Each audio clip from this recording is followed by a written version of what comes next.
One day, Edward was in the shed where he lived with the other engines. They were all bigger than Edward and boasted about it. "The driver won't choose you again," said Gordon. "He wants strong engines like us." But the driver and fireman felt sorry for Edward.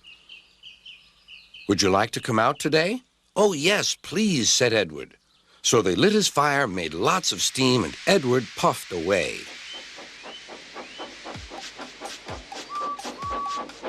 The other engines were very cross at being left behind.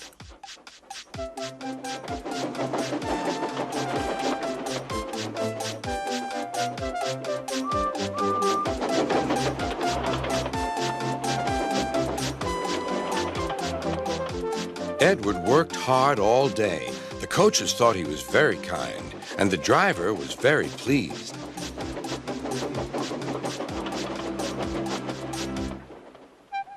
"I'm going out again tomorrow," Edward told the other engines that night. "What do you think of that?" But he didn't hear what they thought, for he was so tired and happy that he fell asleep at once.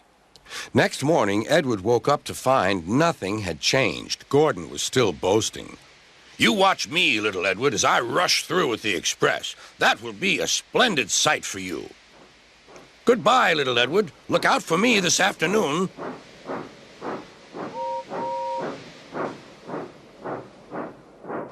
Edward went off to do some shunting.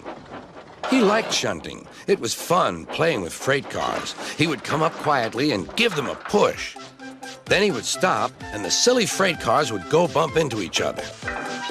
"Oh!" they cried. "Whatever is happening?"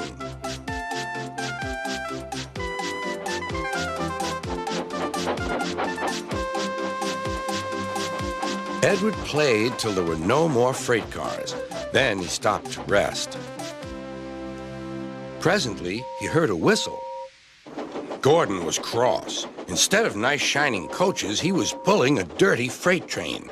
"A freight train, a freight train, a freight train," he grumbled. "The shame of it, the shame of it, oh, the shame of it." Edward laughed and went to find some more freight cars. Then there was trouble. "Gordon can't get up the hill," the porter called to Edward's driver. "Will you take Edward and push him, please?" They found Gordon halfway up and very cross. His driver and fireman were talking to him severely. "You're not trying." "I can't do it," said Gordon. "The noisy freight cars hold an engine back so." Edward's driver came up. "We've come to push." "No use at all," said Gordon. "You wait and see," replied Edward's driver. They brought the train back to the bottom of the hill.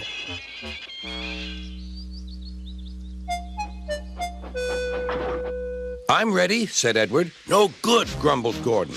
They pulled and pushed as hard as they could.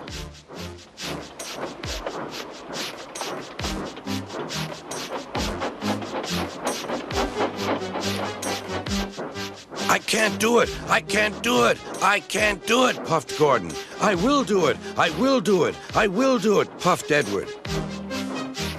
Edward pushed and puffed and puffed and pushed as hard as ever he could. And almost before he realized it, Gordon found himself at the top of the hill. "I've done it! I've done it! I've done it!" he said proudly. He forgot all about kind Edward and didn't say thank you. Edward was left out of breath and far behind, but he was happy because he had been so helpful. At the next station, he found that the driver and fireman were very pleased with him.